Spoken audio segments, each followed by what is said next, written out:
Hey guys, welcome to She Knows Arsenal. Make sure you guys like this video and subscribe to the channel.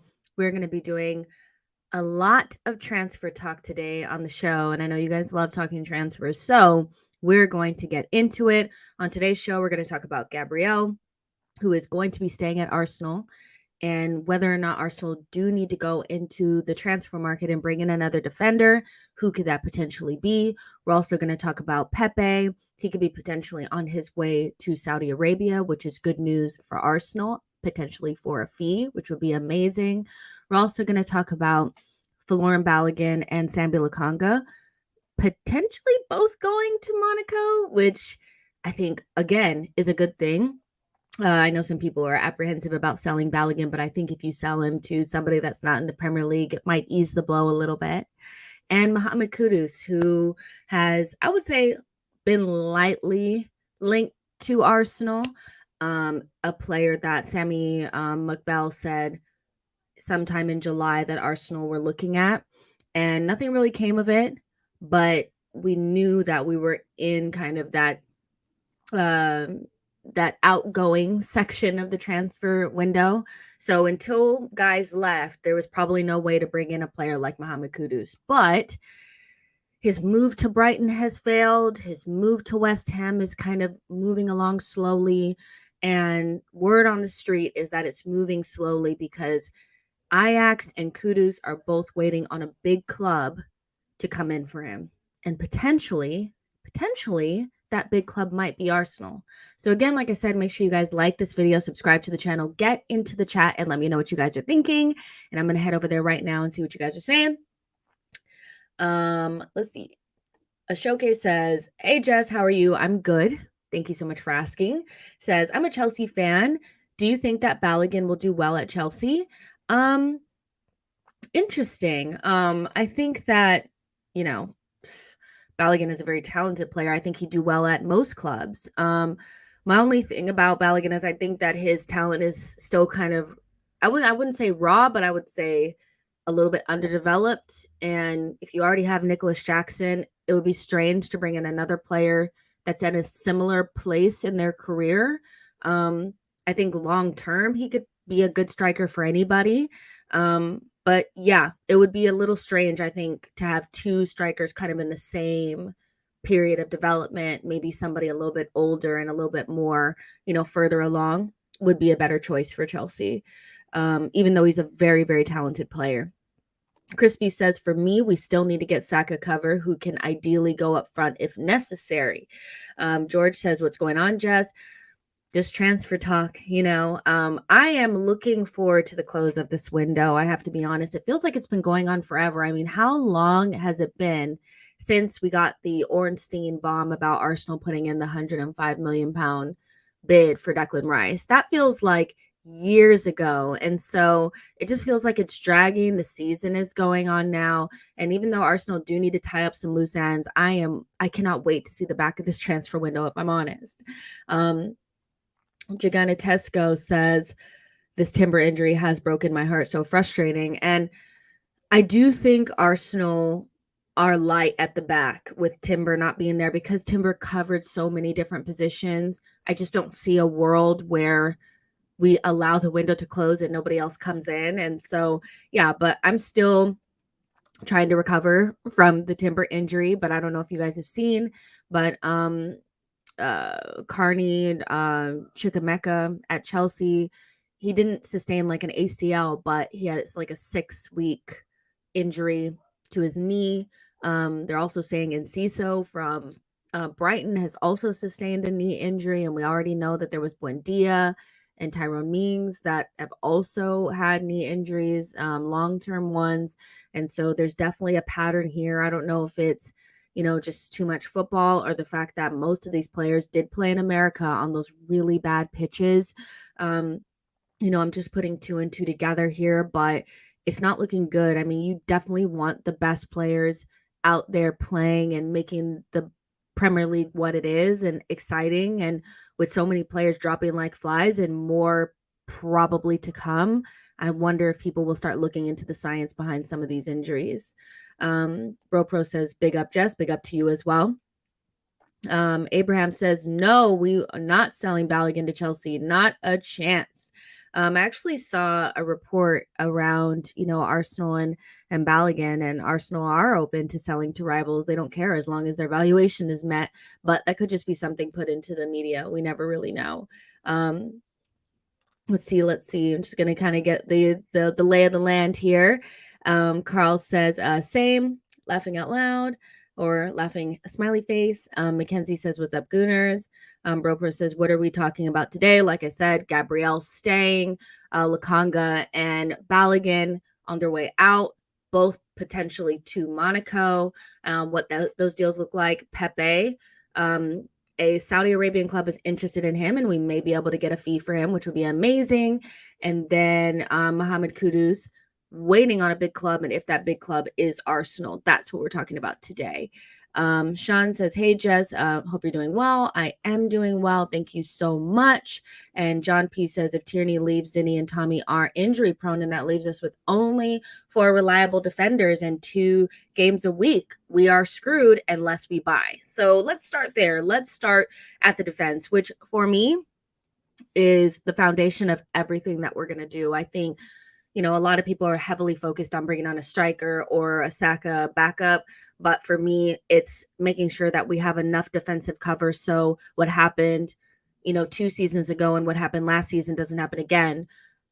Both of those seasons really did crumble off of the back of significant injuries to the back line. And something that stood out to me today was Rob Holding did an interview with Timsy, I think his name is. He did an interview and he spoke about Ben White had a grade 3 hamstring injury against Newcastle 2 seasons ago. Remember the 2-0 thumping? The scoreline didn't say a thumping, but it really was. It was the end of our, top 4 challenge, and it was embarrassing. And Ben White was playing with a hamstring injury, which you don't really want your players playing with those injuries. And although I do rate Ben White for going out there and playing as hard as he can, even with an injury, he was basically unusable. I think not unusable in a way where he was awful, but he had a tear. his hamstring was gone.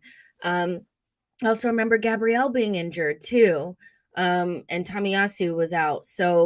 And I think we had Cedric and Rob Holding back there. Rob Holding also said that last season he was playing with an ankle injury in those final days when Saliba had already went down. So not only was Tomiyasu out for the season and Saliba was out for the season, but Rob Holding was back there playing with an ankle injury. So for me, it is imperative that Arsenal go out there and get another defender. Timber's injury means that it is a necessity. I do hear people saying, well, we have enough cover. Well, if we had enough cover, then why did we bring in Timber?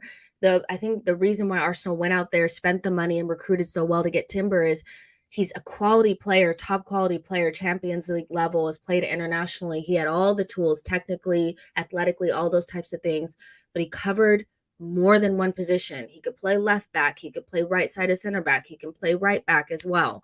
And so we're losing his quality and just that level of depth. And something else that was brought to my attention as well is that there's the Asia Cup this season and AFCON. So that means at a certain point in this season, if Tomiyasu remains fit, he will be gone for a significant amount of time. And Thomas Partey at the moment is playing right back. And I don't know if I don't think it's an emergency right back, but if for some reason, something were to happen and we tried to drop Thomas Partey into that position, if he's gone at AFCON, he's gone, So it's one of those things where it's it is thin back there. I don't think there's enough variation in certain positions. I think we have quite a bit of players that can play left back. You have Tierney at the moment. If he doesn't go, I still think he'll go. Tomiyasu and Zinchenko and Kivior. But where I think there's a little bit of a weakness is center back, because right now Saliba is the only center back that we have that can play there, and right back. There's not a lot of variation there. If Ben White is not there, or we need to move him over to right-sided center back, and Thomas Partey is in Africa, playing in that tournament, then, it's looking a little thin, And so I do think Arsenal need to go into the market and take care of that. And I am happy that Gabriel is going to stay, which is, I think, the biggest news from a defensive standpoint, because before the Crystal Palace game, there was a lot of rumors coming out about, Saudi Arabian club being really interested in Gabriel, but has been confirmed today by multiple sources that that specific club is now turning their attentions to Marquinhos from PSG, um, Gabriel's countryman. And so, Gabriel will stay, which I think was always kind of the likelihood at this point in the window, with already having to go out there and find another defender. You don't want to have to replace Gabriel. And he would be very difficult to replace anyway, because his profile is just so rare. And so, Gabriel staying helps us quite a bit. He's a top player. I think he doesn't get enough flowers. I kind of stand in the middle ground with Gabriel of, I don't think he gets enough flowers. I think he is underrated in some ways, but I also do think that he has flaws that need to be nipped, in the bud. But what I'm happy about is that he's getting call ups to the Brazilian national team again. I think it was kind of dirty the way that they did him. His wife, his partner went into labor, and he just wanted, to be able to go do that. And they're like, well, F you, either stay here with us and miss, your partner going into labor, or, it's just whack. That's just not the way that you treat people, right? But Gabriel staying is great. I do think it was like a small chance that he would go, but that's great news for Arsenal. But it still leaves us probably just a defender short. And I wonder what Arsenal are going to do, because quite frankly, looking in the market right now, it doesn't look amazing. And so I want you guys to go in the chat and let me know who you would look for as defensive cover, another option. Are you looking more on the left side of our defense, on the right side of our defense? For me, it's the right side of our defense. I also saw that Simican, a player that we were looking at before we got Timber, RB Leipzig are not interested in letting him go at this point. So it's really difficult for Arsenal right now. I mean, either the players that we probably were looking at have already moved to other places, or the players that we would be interested in are at clubs and they're like, actually, there's only like a week left, and so we're not really trying to let them go. It's crazy. Crispy says, I actually like our defensive options. It's offensive threat we need to reinforce, in my opinion. Mulukin says, no more defenders. We need attackers. Boy says, don't need defensive cover. Play that Rule Walters in some 20-minute cameos here and there. Lord Gunnar says, Arsenal really need to focus on getting rid. Well, we need to focus on it, because nobody can come in until guys leave. And I think I keep seeing people talk about incomings. Where are they? Well, first, Balogun, Sambi, Tierney, all these guys, they need to move on and create space for new guys to come in. Relieve the wage bill, things like that. Right now we're going to be in a Chelsea situation where guys are not going to they're not going to be registered, and you definitely don't want that, because you're going to be paying people's wages to just sit around and do nothing, and you really don't want that. Bro Pro says, no way Gabriel is leaving when we are finally playing in UCL. Let's see. George says, please do not underestimate your ability to analyze the way you see scenario regarding AFC. Thank you for all you do, and the opportunity avails itself. Blessings. Yeah, thank you so much. I really appreciate that. Carl Golden says a Gabriel bid would need to be Gvardiol money in order to tempt Arsenal. Exactly. Like, I do think there are certain players, like, in our minds that are unsellable, right? Like Saka and Saliba and like Odegaard, players that are pillars in the team, we love to death. So it's like, yeah, no, we're not going to look at moving them on ever. But there are other players that I do think have a price tag, whether we know what that price tag is or not. And I do think Gabriel might have one, but, because he's so difficult to replace, because he's left-footed, he's a physical dominant, he really has worked on his, playing from the back. Like, it would just be so hard to find somebody at that level or better to replace him with, should a bid of a certain number come in. And so, yeah, like, Gabriel is definitely somebody that he's not on my unsellable list, but he's on that only for stupid money list, because, it'll be hard to replace him for sure.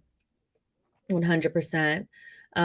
Let's see. Carl says it's going to be very hard to replace Timber. It's almost impossible. Like the guy was perfect, and that's why it's like for me, it's very difficult to like even think beyond him at this point because everybody else just seems not as good. This is truth. He was just everything. He was perfect for us, and so I do anticipate Arsenal really struggling to figure out what to do defensively. But I see people saying you need to focus on attackers, and I don't know if I really agree. I do think that we need another attacker, but again, our season just kind of collapsed off of the back of not having enough defenders.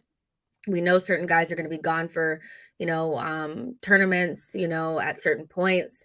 And I do feel like we are playing it very, very close with the guys that we have without Timber being in there. So I do think a defender needs to come in. I just think that we're playing it a little safe, and we still idealistically you would want another attacker to come in, but I like our attacking options more, and I think our attacking options are actually more reliable than our defensive options. We have a lot of injury prone guys. We have guys going away, and I do think we're a Saliba injury away from feeling like, damn, why didn't we go get someone?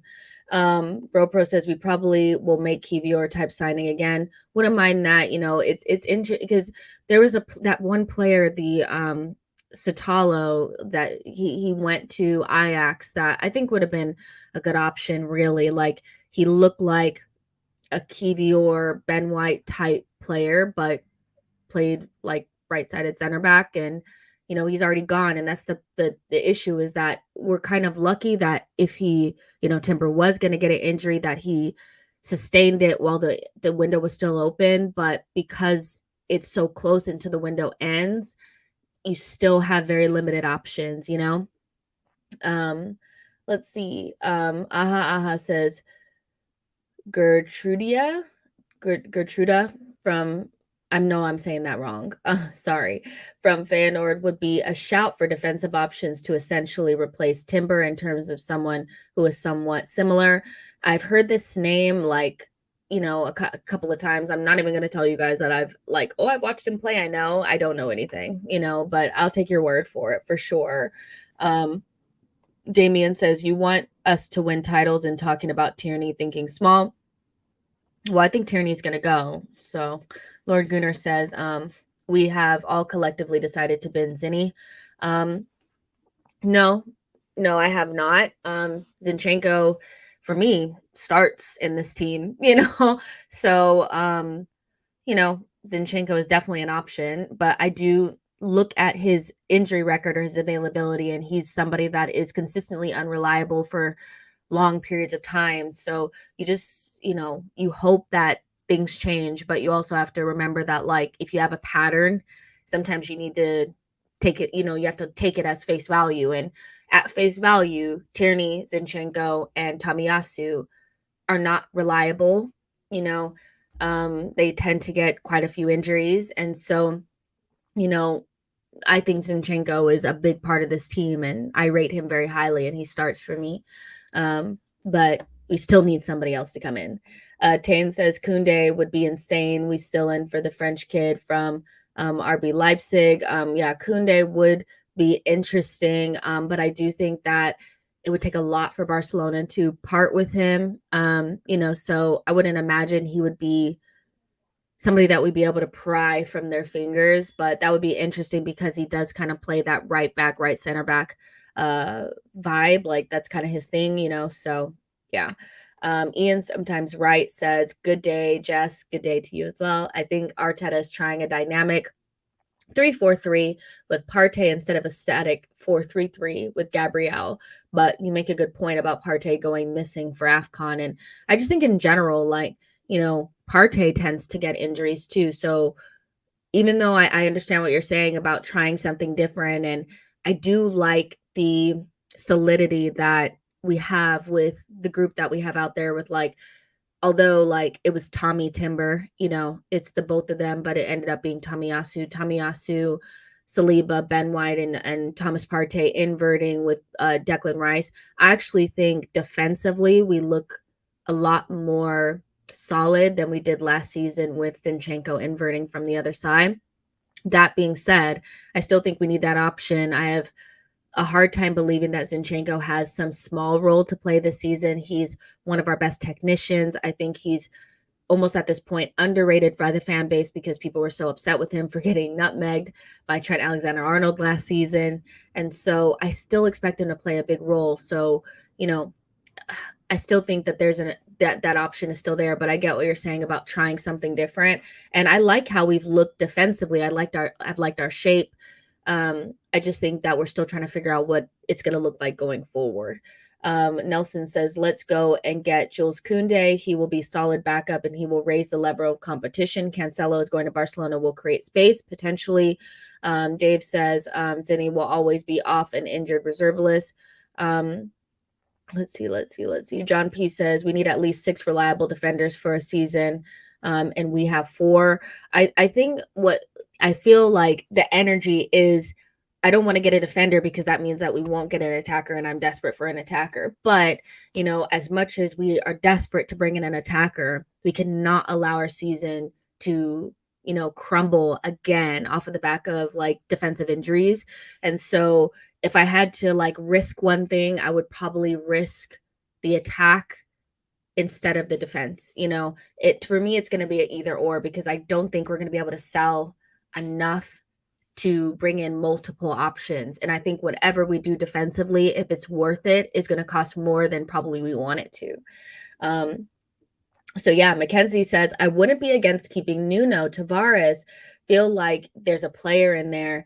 Yeah, I mean, I've seen some people say that. I think I would love for Nuno to go for a fee. I just don't think that I just don't think he's good enough. I was going to try to make it sound a little bit better, but I just don't think he's good enough. I think what Arsenal do recruitment wise sometimes is like, depending on how much we have multiple options at different price points.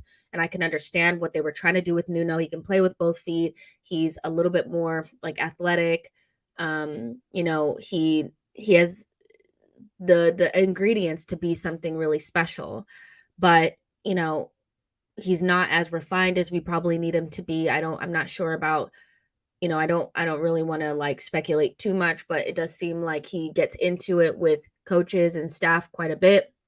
Or those were the rumors coming out of Marseille, like he wasn't getting along with the manager and he can't defend, you know, and you know, in the Premier League, like having speed is just not enough. And so I do think that, you know, if you wanted to liken him to a player, you'd probably say he's like an Alphonso Davies, but like the Wish version. And I'm not sure the Wish version is good enough for what we're trying to do right now. Do you know what I mean? So yeah. Don Arsenal TV says, Jess, there's a source saying it was Arteta who told Pep about the inverted players, hence why he's doing it as a manager. I don't know. You know, to be honest, I don't really care who started it. It's just not really, you know, it's not like Pep wasn't doing that with Philip Lahm at some point, you know, so I'm not sure that he learned it from Arteta or Arteta told him to do it. I think we have this thing where we see one manager do it and then we just say like every other manager that does it is copying, but football goes in cycles. Everything that we're seeing now has been done before. Like people think playing defenders that can actually defend is like a new thing. Like that is so old school. Like flying wing backs and like, you know, attacking fullbacks is something that we saw like very heavily like in 2008 to like, you know, now people want guys that can actually defend. So things go in cycles. And so inverted players, I don't think is like super new or invented by anybody that's just doing it now. And I just find the conversations a little bit like, we all know this, right? We all know that football is like, everything is kind of like recycled, just like fashion and everything else. Like, you know what I mean? So yeah, but the defender situation, somebody has to come in, and I'm just hoping that, you know, we're able to move some guys on so that we can bring somebody in. It does feel like, you know, Nuno and Tierney are kind of like the keys to unlock that. But if we end the transfer window without another defender, I will be not devastated, but disappointed, I think. Yeah, because I'll be watching hamstrings and knees and stuff like that and praying on him for the entire season. Diallo says, even Tierney, yes, Tierney is above Nuno. Mikel is done with Nuno, as with Pepe. I agree. So yeah, moving forward to the next piece of business. Make sure you guys are liking this video and subscribing to the channel. Balogun and Sambi to Monaco, which is kind of like, I think Sambi, let's start with Balogun first. So Balogun obviously has quite a bit of suitors, and Arsenal are preparing themselves for a potential bidding war for Balogun. We know that Tottenham were interested, Chelsea were interested, West Ham were kind of interested, Fulham are interested, and Monaco as well. And Monaco have been like the main team, like desperate for him. Gabriel has like a season-ending injury, so they were able to. I think they sold. Was it Disasi? They sold Disasi to Chelsea, so they have some money to reinvest into the striker position now that Gabriel is out, and they're looking at Balogun. They really like Balogun, and they put in, I think, a bid, and it was rejected. It was somewhere around like 35 million euros, and that is not enough. Arsenal do want 50 million euros. It says, this is from Matt Spiro from L'Equipe, and he says Balogun is very keen on Monaco's switch. Arsenal want 50 million euros, and Monaco are expected to make a new bid in excess of 40 million euros this week. Talks are progressing positively between the clubs, as reported by L'Equipe this morning. And I saw something else from let's see. Let me find it. I think it might have been from like Sky Sports or something like that. Let me just pull it up real quick so I make sure I get it like spot on for you guys. That where is it? There it is. Positive talks continue between Arsenal and Monaco for Balogun. There is a broad agreement on a fee before finalizing a payment structure. So we all know about payment structures, payment structures. I cannot wait to not hear those two words for a while. But if you're in the, process of looking at the payment structure, then you're at the finish line. And I know people are like, why didn't this official bid go in yet?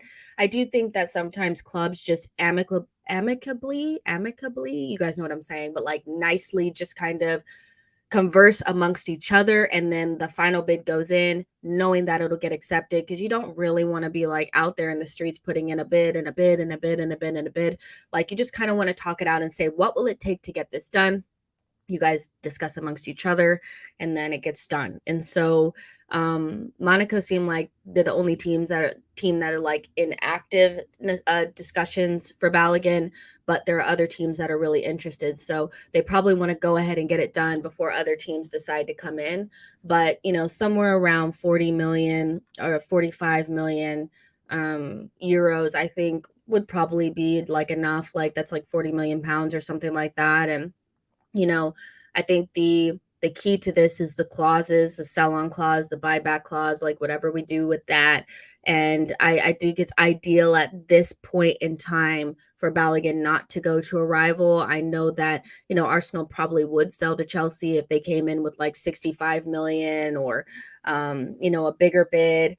But at this point, I just don't, personally, for me, I'm not trying to see Balogun score goals and have to hear we made a mistake. Like, I'm not really feeling that, you know what I mean? So I do think that like this would be ideal for Balogun to go to Monaco, stay in France, do his thing, and we'll get to see like whether or not he's that guy, because you guys know I don't really rate the French league that highly in terms of like, like I don't think if you're putting up 20 goals per season in France, that's equivalent to 20 goals in the Premier League. Do you know what I mean?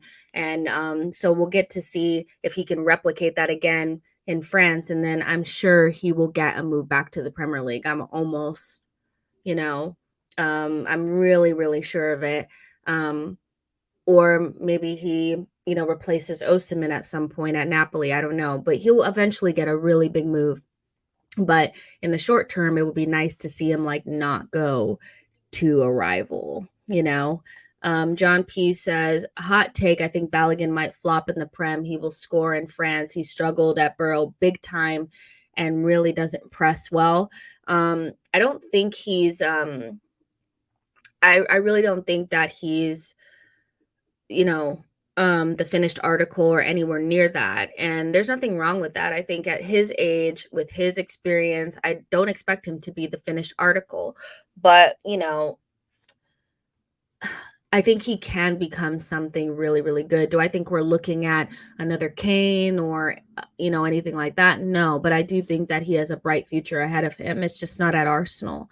And I think another thing about Balogun is that like smaller strikers, guys that don't really have like the height and, that kind of stuff tend to have to be a lot better at other things to kind of make up for it. And I think that's one thing about Balogun that for me makes me a little bit like more open to him leaving, is I think the next level for Arsenal is to have like a number 9 that has some physicality, some height, some speed, like raw speed. And he doesn't necessarily have those things. Eddie doesn't necessarily have those things either, and neither does Gabriel Jesus. So, I do think that he's one of those, he'd be maybe better for somebody else. Let's see. Let's see. Deb says Balogun will go to Monaco, but I think we should put on a sell-on clause on him, since I think a big team will come in for him in the future just based on interest there's for him. I agree with you 110%. I really do. Saksham says Balogun is a bum, get him out. Ability of Sonogo, attitude of Drogba. It's not very nice, but it's an opinion. Boy says Balogun outscored Messi in France, just saying. Yeah, he outscored Messi, but what does that mean? What does that really mean? I mean, Lacazette scored hella goals in that league. Like, I really don't take that league that seriously. Like, that's harsh, but yeah. He's just not the finished article yet. And I do think that, is there anybody that's willing to put some money on him 100% not flopping? I don't know. Yeah, so at one point, people thought Tammy Abraham was that guy too. Like, you know what I mean? Let's see. Lord Gunnar says, I don't want Arsenal to cave in with weak bids. I'm tired of selling our players for nothing. Yeah, I do think that there's standing firm, but also working a little bit with the sell or the buying club. I think we have done a good job at, keeping our value for Balogun especially. And if we got 45 million euros, I would not be upset with that at this point. So yeah, Boy says Saliba came from the French league. Why are we talking down on the French league?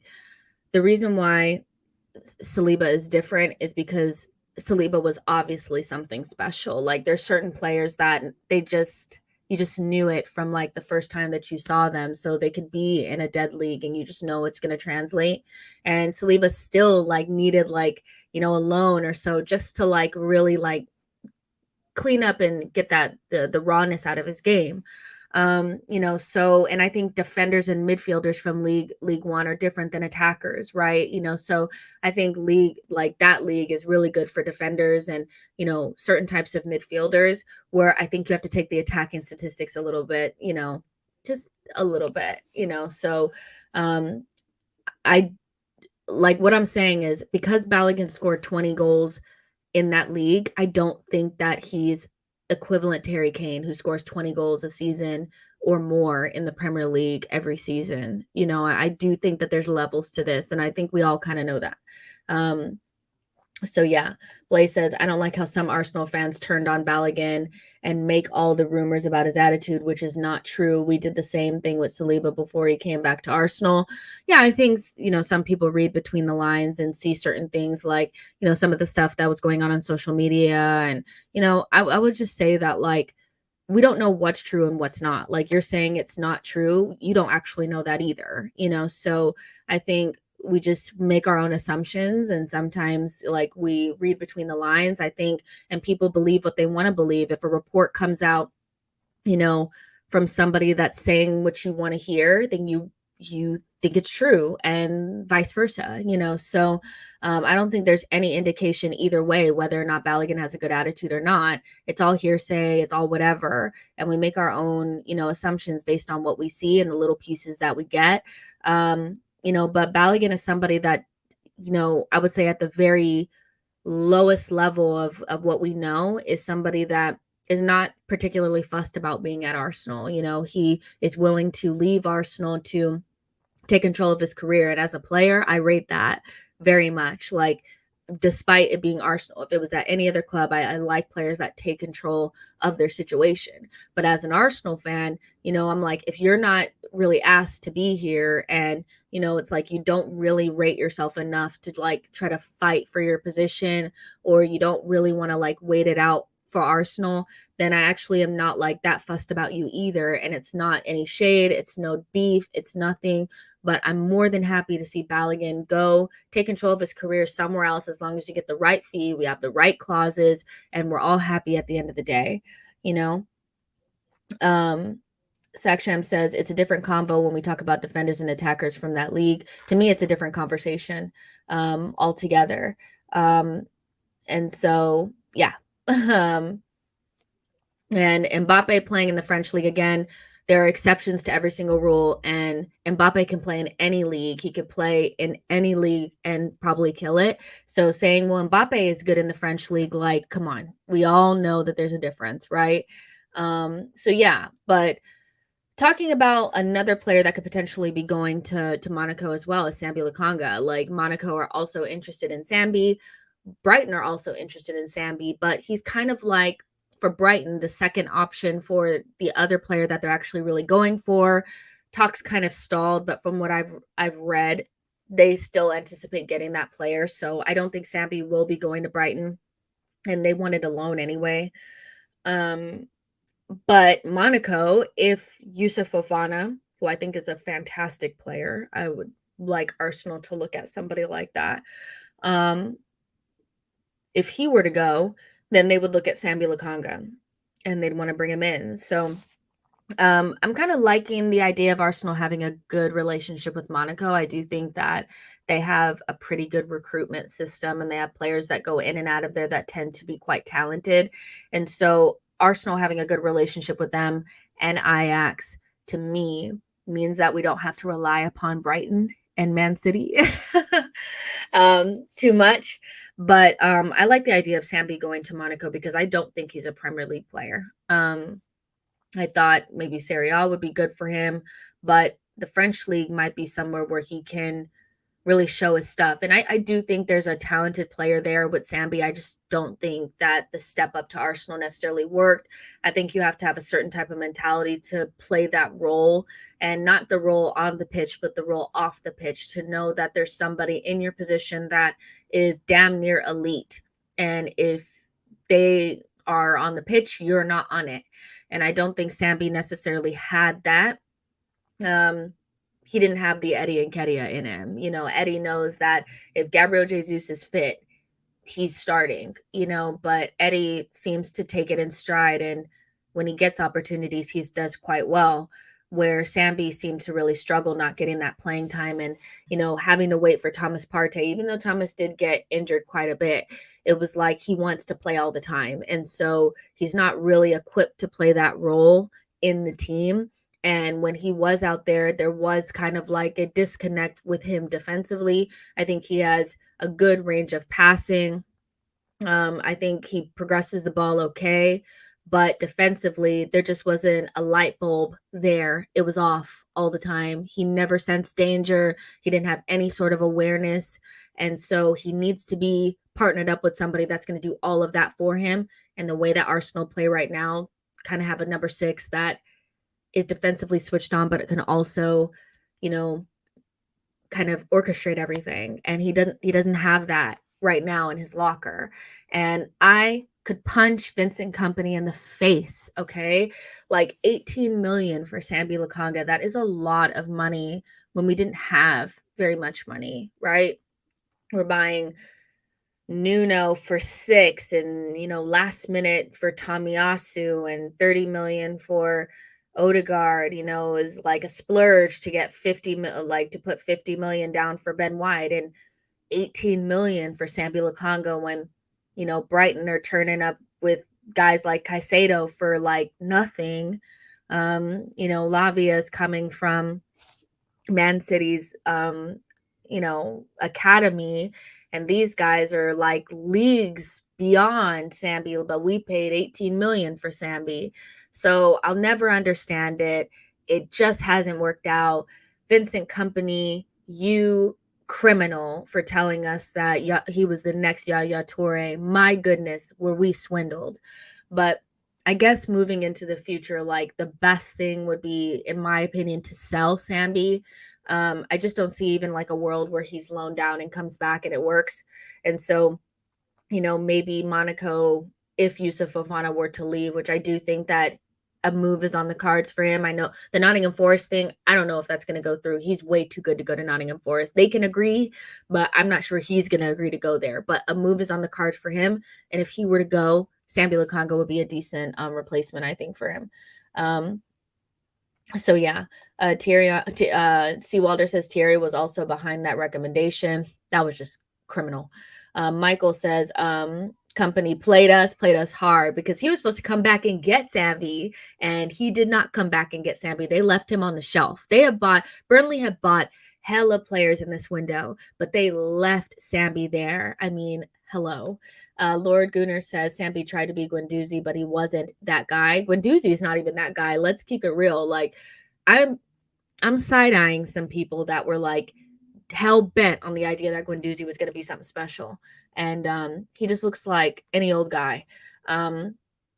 Blaze says, Jess, why didn't it work out for Lukonga at Arsenal? He was good in his first season. He was even playing better than Partey. I think you have to have a very strong mentality to be at a club where there are very good players in your position, and you have to be patient and wait for your turn, and then really show out in those times, and also not have certainty around whether or not you're going to play the next day.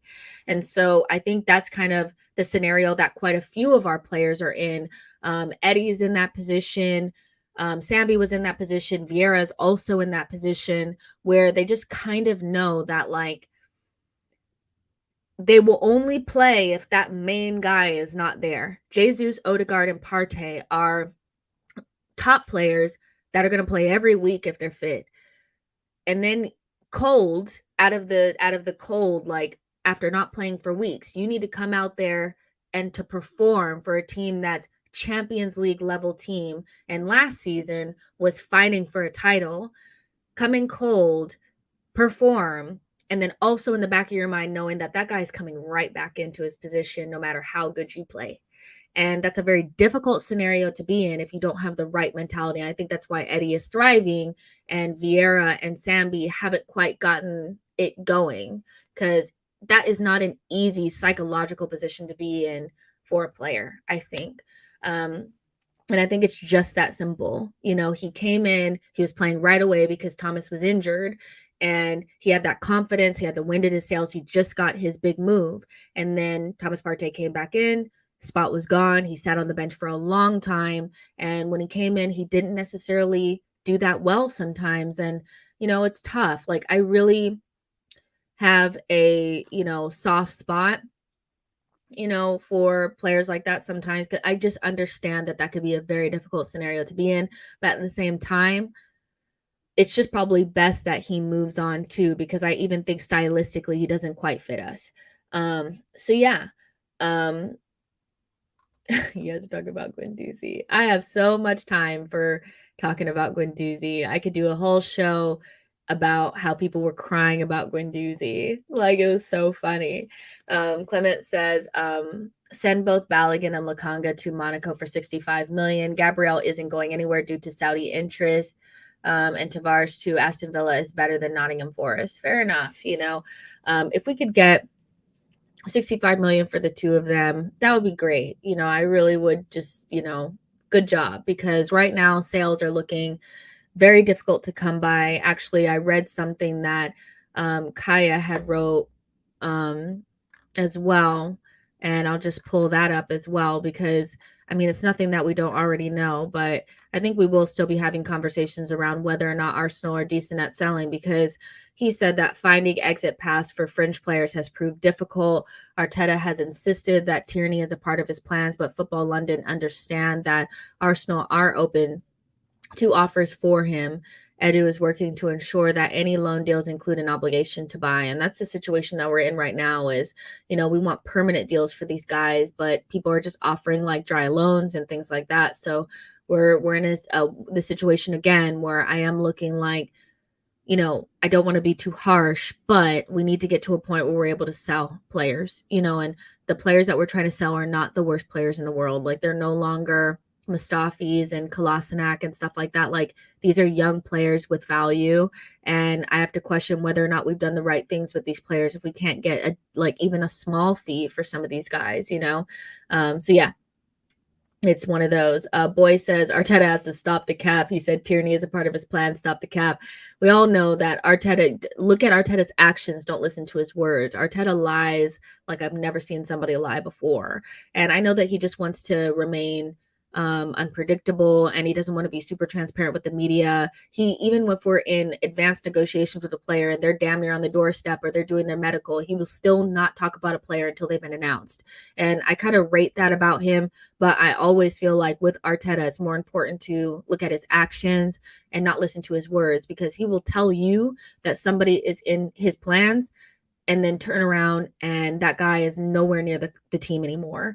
And so watch his actions. His actions tell you a lot more than, his words do. And I don't blame him for not being transparent. Do you know what I mean? Dale says, if you knew our Arsenal would not get caught, would you tap the phones at Brighton? Like in terms of knowing who they're going to get and who they're recruiting? If that's what you mean, like, let me know if that's what you mean. Because I think we need to look at what they're doing over there because something ain't right. They're over here getting all types of wonder kids. Every guy that they sprinkle a little dust on, it's just like, 100 million here, 100 million there. Like, that's just crazy. So yeah, Denver says, I think Sambi and Flo, the guys don't want to fight for their place, and that's cool. You've got to be good to warrant any playing time. And it's just there's certain guys in that team that are hard to move. And so unless you're really willing to work for it or play a certain type of role, I totally understand players going out and trying to find different paths for themselves to first team football. Like, it's simple, Blaze says Jess Arteta is the biggest liar. He said with a straight face that Trossard, Gabriel Jesus won't play against Fulham. Exactly. Like, I don't know why people even listen to the press conferences because he's either doing have you guys seen that that gif of Matthew McConaughey and Wolf of Wall Street and like Leonardo DiCaprio is talking to him and he's just going like that's what I always think about. It's like everything that he says is just it's like nothing. Like he says nothing. He does not tell you anything, and if he gets caught, he'll just lie. Like that's just what it is. He's so funny like that. So yeah. Boy says Brighton owners own the same stats algorithm that's being applied in football. At least that's what was the last thing you heard of it. Yeah, true. And Dale says, yeah, that's what I mean. I mean, I would say that this is kind of off topic, but I would say that I feel like our recruitment is, I know there was a video that went out from the Football Terrace. Some guy was saying that our recruitment is like abysmal. I definitely don't think it's that. Like, I think that person is doing the absolute most, but I think that our recruitment could be much better. I do think that, the good thing is that the big money signings that we've made have pretty much all worked out in the Arteta era. But we've had some smaller punts and some smaller fees that we've paid that haven't really worked out. And I think that we could have a better success rate if we just maybe didn't always do the most obvious thing and definitely didn't listen to Vincent Kompany about what players we should be buying.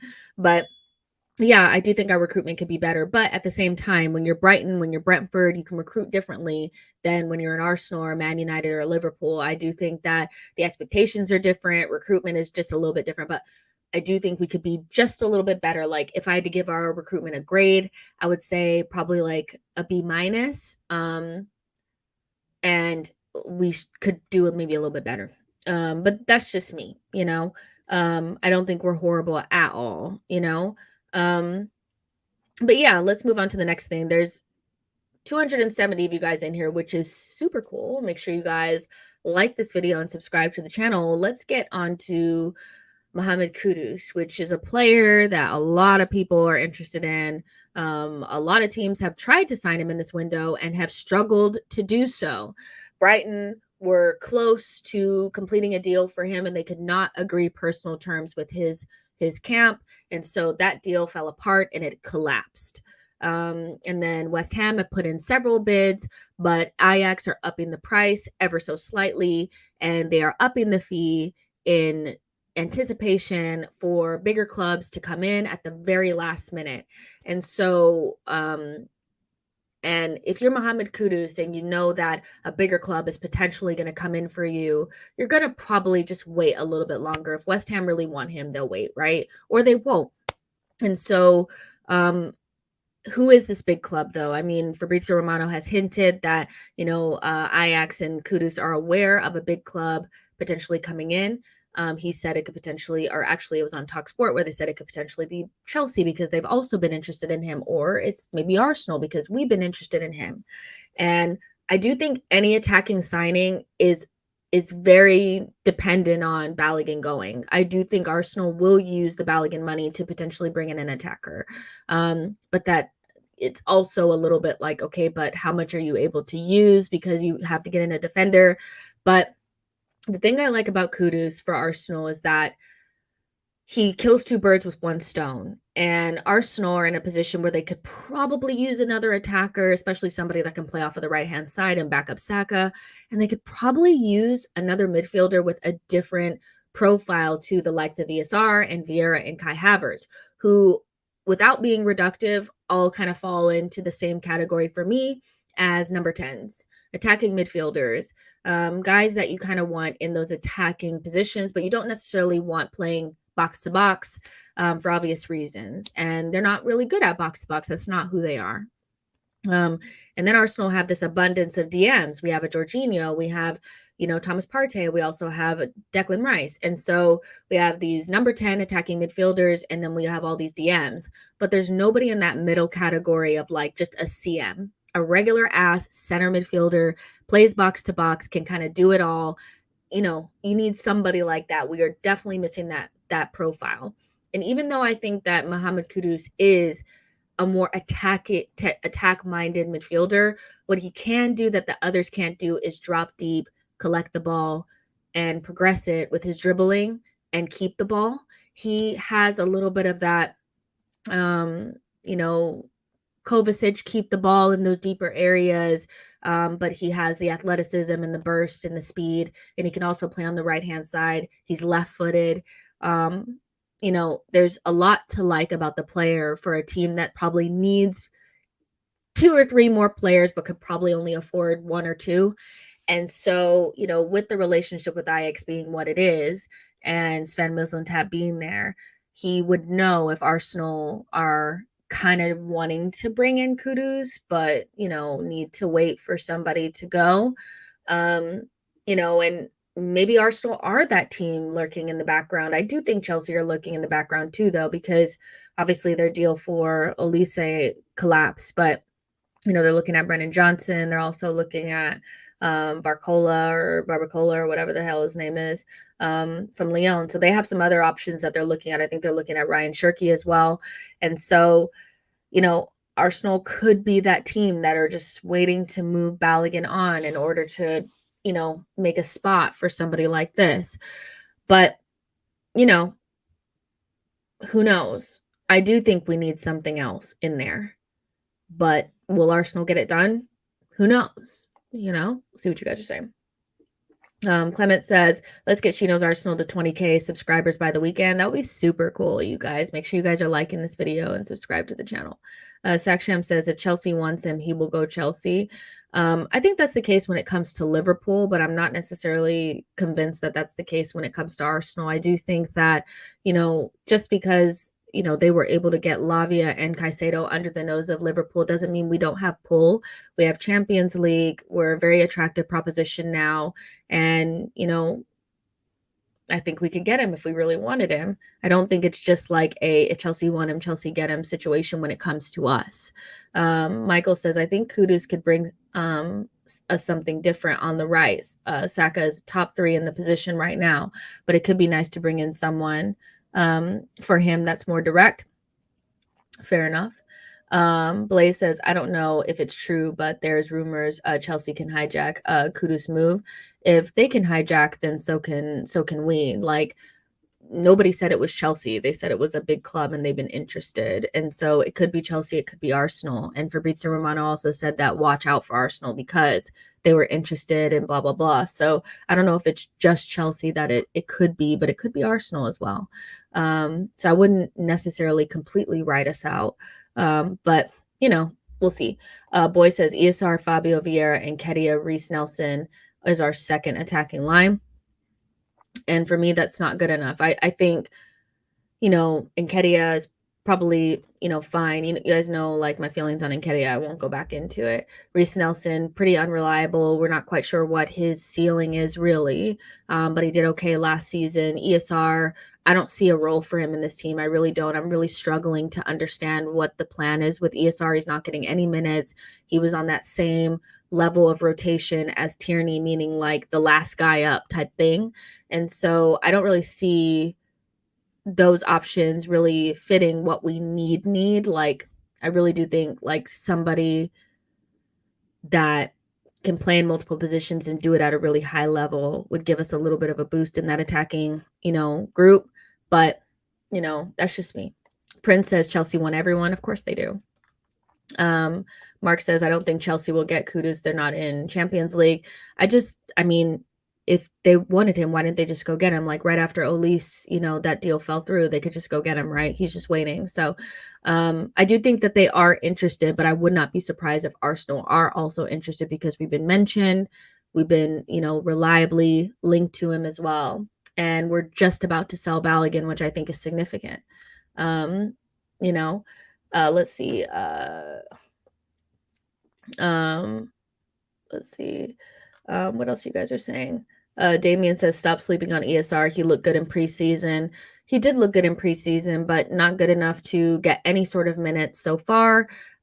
He did get a couple of minutes in the Community Shield, and I just feel like, at some point, like, and maybe it's just because we haven't been far enough ahead where we could make those changes for attacking options, because like both games we kind of had to hold on at the end. So it could just be that, but I really don't see where ESR fits with the way that our midfield is set up now. Like, even though I think that people are forcing this Kai Havertz has been so good thing, he has been good off the ball in terms of closing off passing lanes, pressing, like the dark arts, like the fouling guys on transition, like he's been doing all those things, pressing. ESR is not good at those things. And so even though the position doesn't necessarily mean that you have to be a defensive dynamo, it means you have to be switched on defensively still. And so I think that's why ESR is not trusted in that position. And then you have you have Reece Nelson and Trossard that are options on the wings. And Vieira is the Odegaard backup as far as I can see. So I am having a difficult time seeing where the playing time is going to come from him. There's plenty of minutes to go around, but we will see. We will see. I think ESR is so talented, but sometimes in order for the talent to come out, you have to give him playing time. And I just wonder what is the plan to get him that playing time. So yeah. But yeah, Boy says none of ESR, Nelson, or Fabio can get themselves ahead of Trossard on the depth chart on the left wing. Sakshem says we also got 2 million from Mavropanos still. We have raised money to spend. I will take that 2 million, you know. I really will. Damien says, likewise, Vieira. I'm liking Vieira more. He will help us likewise, like ESR. Mark says, I know Kudus can play both striker, winger, and midfield. If we don't get him, do we reactivate Pursuit of Botello? I don't even know if we were really interested in that guy. I don't even know. I don't know if they were using our names or did I get somebody else to come in and buy him. But potentially, maybe we go in for Ansu Fati. You know, we've been linked with him, and from I don't pay attention to Barcelona that closely, but it does look like they have a young player that's like 16 years old that is being like, you guys know when somebody jumps ahead of you in the queue or in the line or in the pecking order, and it seems like that kid they're like really pushing forward, and Ansu Fati is dropping deeper. And also they're going for João Felix. And if that deal gets done, I do think Ansu Fati will become available. And there have been rumors that Arsenal and Tottenham are interested in Ansu Fati. So if we don't end up getting Kudus, then we might go for Ansu Fati. But the issue with Ansu Fati is he has terrible injury record and he can't really play multiple positions the way that we probably like. You know, so he would not be my first choice. So yeah. The Sheikh says, don't forget all the competitions. We need to be challenging, and so we need depth. Yeah, but for me, depth is also like, you know, it needs to be true depth, somebody that you really trust to play that position, and that position naturally fits them. And I think some players in the team, because they don't naturally fit those positions and they're not really trusted, that they're not really they're not really depth. And so ESR fits that category a little bit for me, where I'm trying to figure out where he actually provides depth for, because he doesn't naturally fit any of these positions, which is a reason why I don't think he gets playing time anyway. But I wouldn't just move him on. Like, obviously, like, ESR is very talented, but he's, to me, a stick on number 10. You know, I think he's a number 10. I don't necessarily feel like he can be molded into the 8 that people are saying that he can. And in a team that needs some stability, he also doesn't there are teams that play with number 10s off of the wing, but we have really graduated away from that. Like, that is not the way that we play anymore. Martinelli and Saka pretty much nailed those positions down. Nelson is kind of like the next guy that's kind of really similar to them. And then you have Trossard that is just so good that he is the next guy up anyway. And so I don't necessarily feel like ESR is fitting that position either, but we'll see, because also the Odegaard position requires you to be very ball dominant, and I don't necessarily feel like ESR's like biggest quality is like getting on the ball and making shit happen, you know? So again, like, depth is only depth if the guy actually fits the position and can give you something positive there. And I think that's why ESR and Tierney are so far down the pecking orders, because even though they're quality players, they don't really fit what we're doing right now. And so it's hard to figure out how to get them into the team. That's my feeling on that. Despite them being really, really good. So yeah, Samuel says we need more squad players like ESR or Fabio than signing a high quality players that can create chaos. That's why Balogun wants out. Well, not necessarily, because like a high quality player that hasn't caused any chaos is Trossard, and a high quality player that came in that was probably at the same level as our starters in Timber wasn't causing any chaos. So I don't necessarily feel like a high quality player causes chaos. I think a player that just doesn't want to be there causes chaos. And so, yeah, I think there's nothing wrong with having players that really push the starters. And I don't necessarily feel like bringing in high quality players automatically means that you're bringing chaos into the equation. I actually don't think we need any more players that don't really push the starters. I think it's a waste. We have a lot of players that just don't really push the starters at all. That's my feeling on it. They're never going to break past the guys that are already in those positions. Boy says ESR and Nelson should be sold if we are getting Kudus. Yeah, we'll see what happens with all that stuff. I mean, the big club, it may or may not be us, but, you know, I think Balogun will go.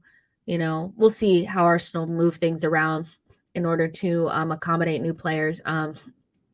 Let's see what something else has come out. Let's see. This is from Sammy McBell. This is tier ones. Indications are that Gabriel will most likely stay, but there remains a small chance that Arsenal would consider letting the center back leave if they could find a replacement they believe is an improvement on the 25-year-old. Mark Gahey at Crystal Palace is admired, but landing the England defender so late in the window would be difficult. Palace have shown an interest in Gunners defender Takahiro Tamiyasu this summer, but the Japan defender has an important role to play following the ACL injury suffered by Urian Timber. So basically nothing. Like, that's the problem, is like, you don't necessarily want to weaken yourself trying to get new people in. And yeah, I do think that, Arsenal are in a very difficult position trying to move guys around and bring guys in, because you just don't want to weaken yourself. But I kind of said this before, that there's certain players that do have a price, and Sammy McBell and Adrian Kajuma, like, these are not like guys from the Mirror or some in the know making shit up. Like, these are tier one journalists that know what the fuck they're talking about. And Gabriel definitely has a price, despite how Arsenal fans feel about him. It's just whether or not you would get that fee, and whether or not you could replace him. Now, I did look at Mark Gahey. I do think Mark Gahey would be really good for us, but as somebody to come in for for Timber, or to replace Timber's absence, not, Gabriel, so I think Arsenal are just in a very difficult position right now, if I'm really, really honest with you. I think basically what this says to me is Arsenal are at a standstill when it comes to bringing in a defender, which sucks because we need one. I think we're really putting ourselves in a bad situation if we don't, bring somebody in. Monaco saw a bid rejected by Arsenal earlier this season, but talks are ongoing over an improved offer closer to Arsenal's asking price. Arsenal expect an offer from Monaco by the end of the week. They're really pushing it, okay? Just give it to us, Arsenal would inflate Balogun's asking price to sell to a direct Premier League rival, which I told you guys before. Arsenal would sell to, a rival, but they would have to pay a lot more. And Arsenal's valuation for Balogun has put Chelsea off, and they haven't pursued a deal at that price. F you, we don't care. So that's kind of like the most recent stuff, So there you go. Unital says Fati is more of an inside forward. I would think he can play as a 9. We have a lot of players that we think can play as a 9, but we ain't never seen it before, so I'll just say that. Mark says prediction: if Balogun sells, Kudus gets bought, and if Balogun does not sell, Kudus stays at Ajax. Fair enough.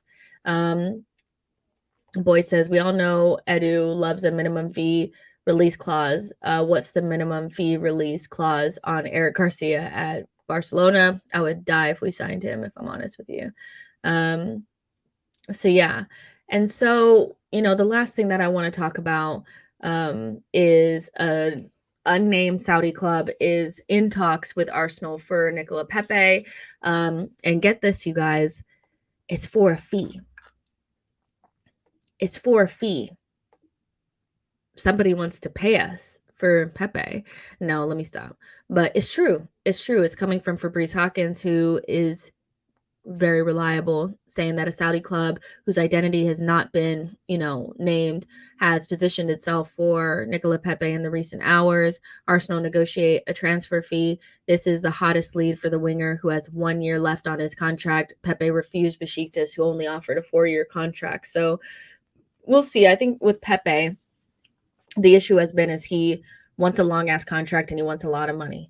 And I think in his situation, I'm not quite sure that he should be asking for that, but it is what it is.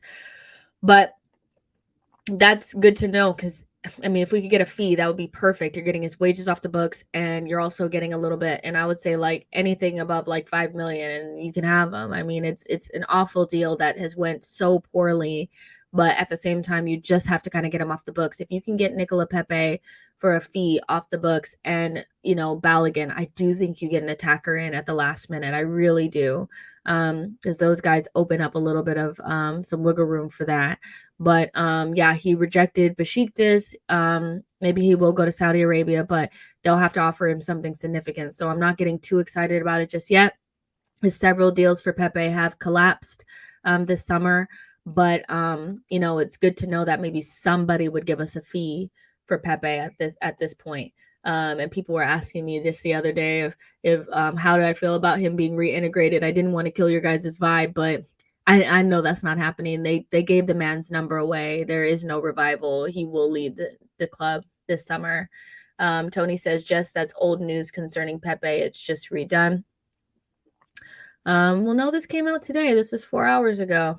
Boy says, I just checked. Eric Garcia available for 400 million. Alejandro Balde for 500 million. Yeah, we're not doing those release clauses for those guys. Mark says, oh, please let rumors of a Pepe sale be true. Chris says, wait, we might make money off of Pepe. Excited. Brad says, won't be a big fee though, but still, it does at this point. Honestly, you guys, it really doesn't matter because the biggest thing is getting his wages off the books, but I also think we need to stop canceling contracts. It's why guys like Cedric are just hanging around. He is waiting for his contract to be canceled, and we did a lot of that in the beginning to try to get things going, and so that we could take the wage bill down. But now we need to kind of regain some respect in the market, and the best way to do that is to tell clubs, like, we're not going to just cancel the contract. You're going to have to give us at least a small fee, and like Crispy is saying, every little bit helps, and I agree with that. Samuel says, there's a small part of me that wants Pepe to stay for one more chance. I feel you. I get people love a story, and I guess if you're like, oh, if Xhaka can come back, then anybody can come back, but I don't think people realize how out of the picture Pepe truly is. I mean, he was training separately from everybody, not even with the group of he was so separate, doing separate training. He just, to go on loan at 27 years old, he's so out of the picture. It's unbelievable. And so I just think once you give a player's number away as well, you're basically signaling to them, we don't want you here. I think Pepe and Sambi and a couple other guys, pictures are not even up on the website with the new branding and stuff on it. They're very, like I said, actions, the way the club is acting is not even the same as Xhaka, who is just mostly disliked by the fans. The club don't want Pepe around, so he will go. I think for sure. Says, I would actually sacrifice buying a player to make sure all the dead wood is gone. Fair enough.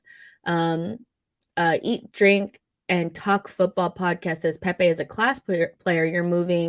Y'all moving disrespectful towards him.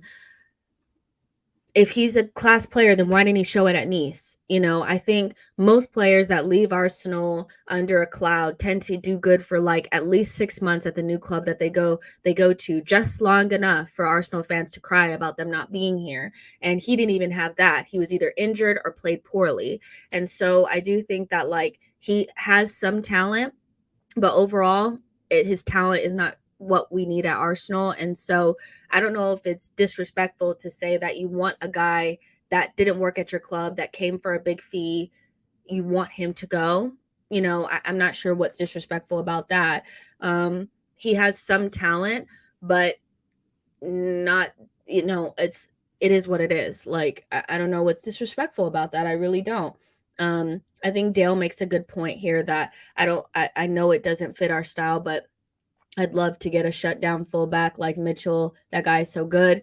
I think I want defenders that I know can defend too. That is definitely something that's sticking in my mind as well when we're talking about defenders.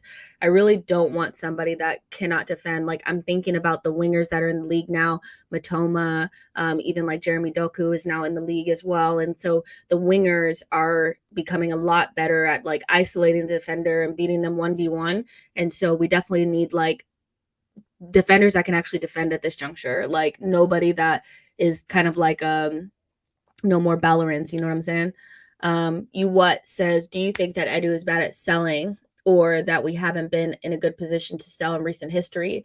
It is so hard to know whether or not it's Edu or the club, because we've been so, like, our record sale is still to this day Iwobi, like, and that was like 40 million, but we haven't really been good at selling, so I think that, like, you can look at like Oxlade-Chamberlain, we have, Iwobi, we have Willick, there's a couple in there, but not many.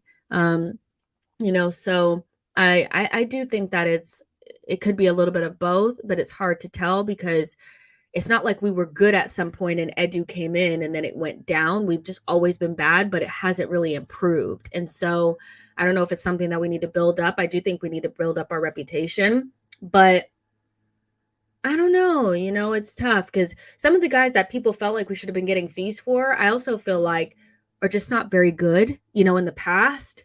But some of the players that we have now, I do think you should be able to get something for them, So it's a tough one. It really is. I really can't answer the question because I don't actually know, Mark says, no disrespect to Pepe, respectfully, I want him gone to wherever he can show his talent. Fair enough. Let's see. Ray the Gooner says, I don't understand what happened with Pepe. He was one of our best players for the first 2 seasons. I mean, I have feelings on this and like how it happened. And I think there's fault on both sides. I think the deal in itself is an absolute criminal move and is a big reason why Raul was not at the club anymore. Remember, like, they found like evidence of that being a shady deal. And there were many people involved that were getting paid off of the back of that deal. And Pepe at the time was probably worth somewhere between 30 and 40 million. And we paid exponentially more than that. And so Unai Emery wanted a different player. He wanted Zaha. He ended up with somebody that plays on the complete other side that has no Premier League experience. And it ended up really not working out. You have one manager and then you change to another one. And that manager has a completely different philosophy, who's also very new in his, journey as a manager. And I do think there's, a spot in time where we probably could have saved Pepe. And that was after the FA Cup final and before in the very beginning of the next season starting, bringing in Willian and starting that guy over Pepe after, what he did in the FA Cup final, I think just killed it.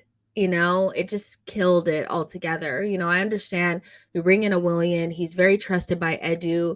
Arteta really likes him and he has tons of experience. And on paper, you think Willian and Lacazette and Aubameyang is going to work, but it never did. Willian didn't want to be at Arsenal, and Arteta really kept him in the team until like November, and by that time it was like Pepe was like dead, and I think that there's blame on both sides. Like, I don't think it's as clear cut. I do think that conversations are difficult to have because people feel like it has to be black and white. I do think that this is a very gray area type of conversation because there's fault on multiple people's sides. I think maybe the least amount of fault probably falls on Pepe because he just got a big move. He went somewhere where he probably thought the manager rated him and the manager didn't really want him or that's not the player that he wanted. He couldn't figure out how to use him. The next guy couldn't figure out how to use him. He was not anywhere near a 72 million pound player. And then you have that price tag on your head as well. And you're just doing your best. But if your best is not good enough, what can you do? And I never really got the feeling that Pepe wasn't doing his best. I just think he didn't quite fit us. And I think he was devastated after the FA Cup final. And then coming in and Willian just kind of replaced him. Like, that was just kind of it, But that's how I saw it, but at the same time, like I said, his best still to me wasn't good enough. And if the manager can't get anything else out of him, I just think you just need to move him on, Yeah, it's just one of those, Tawanda says, I like Pepe, but a shame he has to go. I agree. Crispy says, we were terrible in those seasons, though. We were. I think about like the COVID season and the season before that, we were atrocious. Easy says, exactly. Raul was fired for the Pepe deal. Emery wanted Zaha. Brad says, Pepe is technically a good player, but lacks tactical awareness. Chris Frazier says Willian never happened. That was a bad dream. I'm certain of it. I wish it was. I wish it was, my friend. You what says I'm happy Pepe is at least considering leaving after seeing what Man United are dealing with Maguire. Hopefully he does go again. Like Pepe could, still want to I know he probably doesn't want to play, but at the same time, somebody brought this to my attention as well. Is like we expect players to just move, for the sake of just like clearing our wage bill and making our lives easier as fans and as a club, but like they may have mouths to feed. Pepe has a couple of kids. We don't know how many people in his family he may be supporting.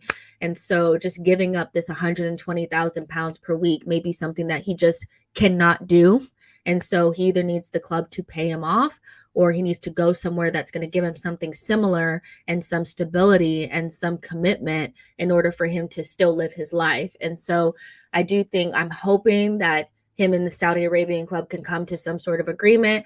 But, it may be the case that what they're offering him doesn't allow him to do what's necessary for his life. And I still think sometimes we don't think about players as humans and he is not obligated to leave just because it didn't work out, but I would imagine he wants to play football, so we'll see.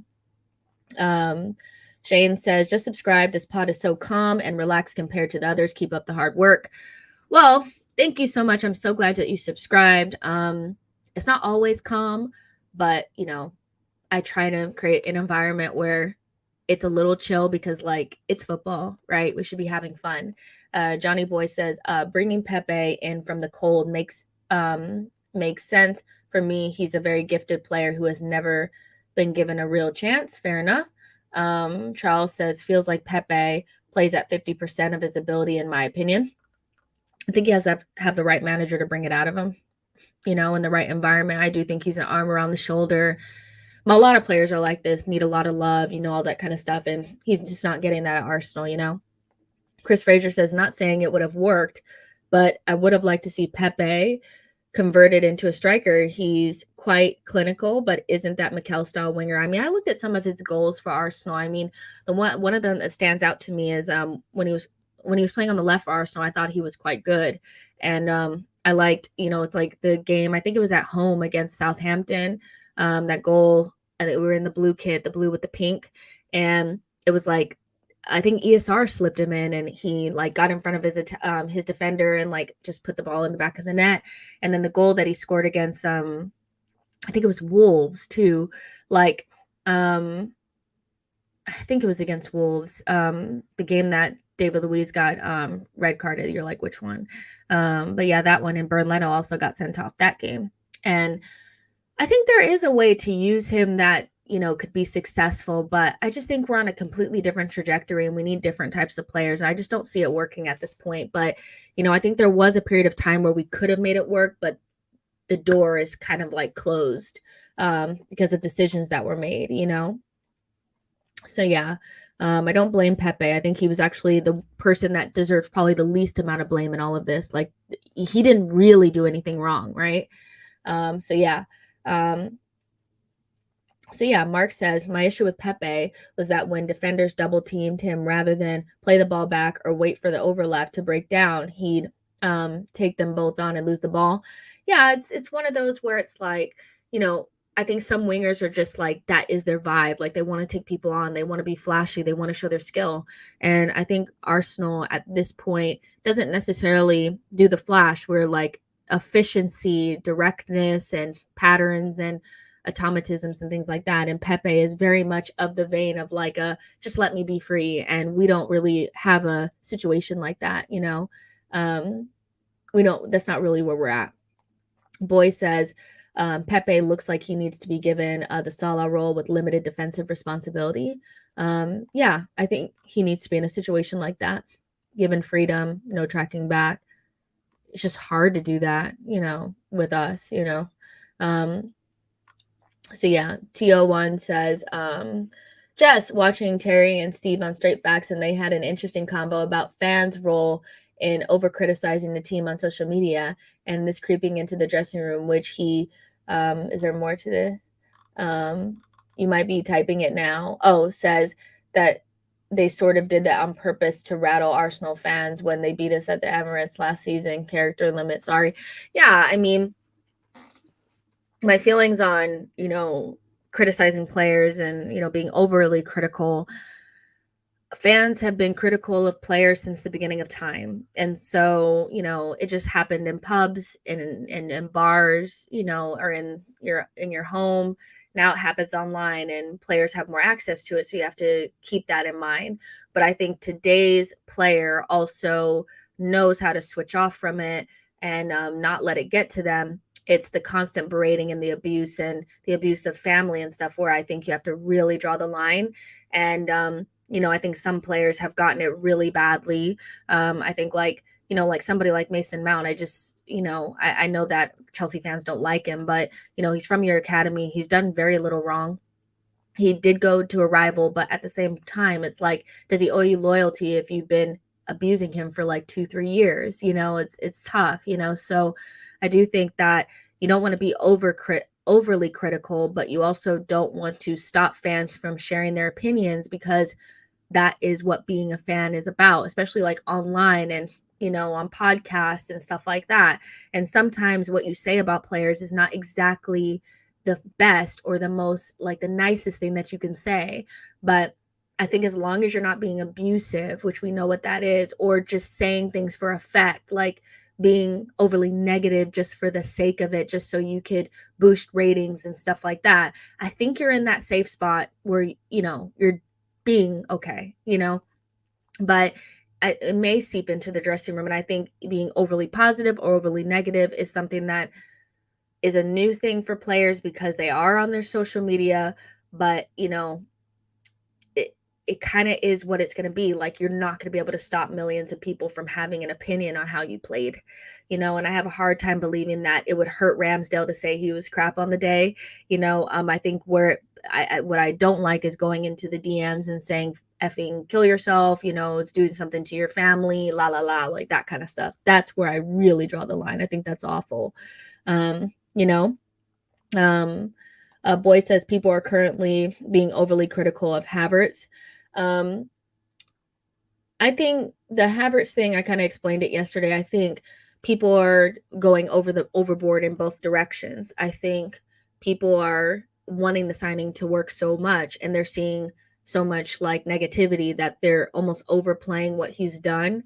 And when I watch Havertz at Bayer Leverkusen and when he's at his best, his off the ball movement and what he does off the ball is very essential to his game. But he also got on the ball, made things happen. He was very skillful. He scored goals, he got assists and things like that. So the idea that, somebody told me that he's been excellent, what more do you want? I'm like, well, of course I want more than this. Like, the amount that we spent on him and the quality that the player has, which is most important, would mean that I would expect a lot more than what we're getting now, even though what we're getting is fine. I think both sides are doing the most. There's some people that are just not going to warm to him because of where he came from, how much he costs, potentially what player we could have had if we had not bought him, things like that, being bantered by their Chelsea friends, all that kind of stuff.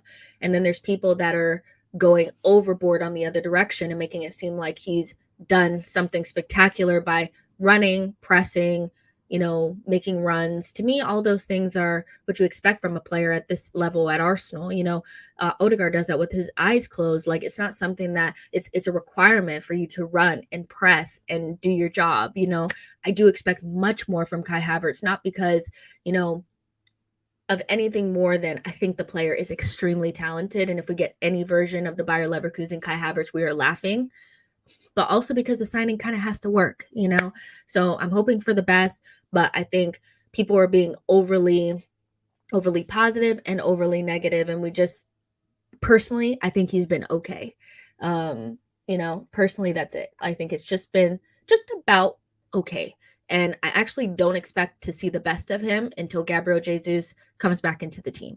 I think once he comes back into the team, he will unlock Gabriel Martinelli and Kai Havertz, because I think quite similarly to what happened with Jack and Martinelli last season when Eddie Nketiah came into the team, it's the same thing that's happening to Kai. Like, it's just not that hard to see, So yeah, Kadwani says, Jess, you are one of the very best soccer analysts around. Keep it up. Good work. Thank you. That's really nice.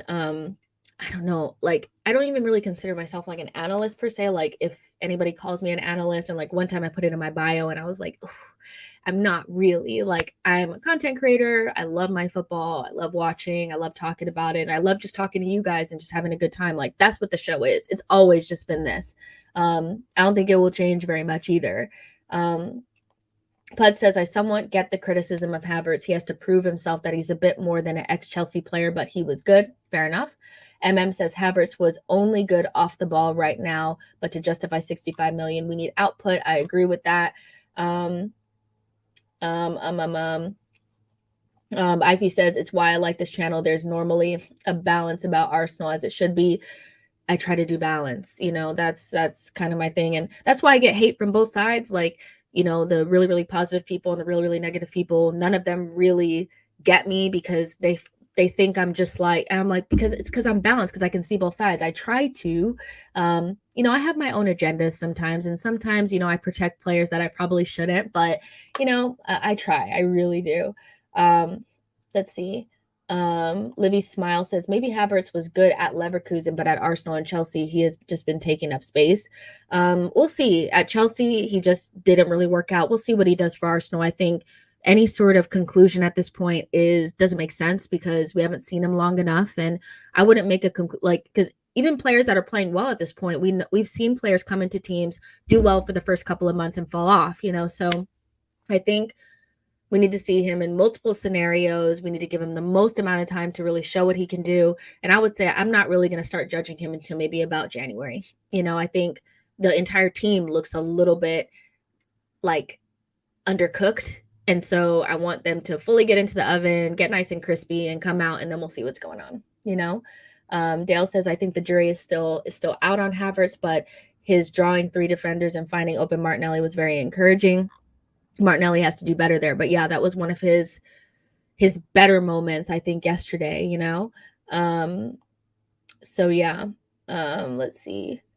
T01 says, just, do you still have your Vieira stocks? Absolutely. Honestly, I liked what I saw from him in preseason. I think the problem with Vieira is he's never going to play unless Odegaard is not on the pitch, and that's going to be very very seldom, so I'm keeping my Vieira stocks. I think he's going to have a couple of games this season where he's really going to shine. But yeah, I love Vieira. I think he's a really good player. I defend him a lot, maybe sometimes when I shouldn't, but that's the game, that's the game. And if he just completely flops, then I'll just have to own that and hold that L,